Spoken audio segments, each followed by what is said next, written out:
Hola, soc Roger Mira, candidat del Bloc de Castelló.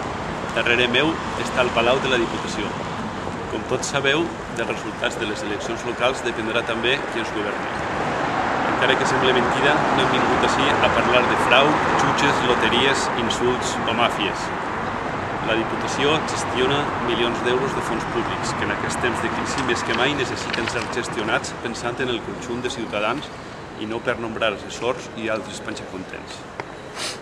Però a banda de tot això, el pitjor és el malbaratament de diners públics en projectes fantasmes com ara Mundoemoció o la vergonya de veure com any rere any gastem milions d'euros en un aeroport que sembla que sols servirà per contindre una estàtua de 24 metres.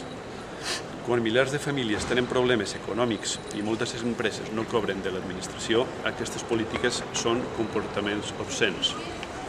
Front a la política d'amiguismes prepotent i de projectes inviables del PP, nosaltres proposem una política real, amb empreses públiques de benefici social.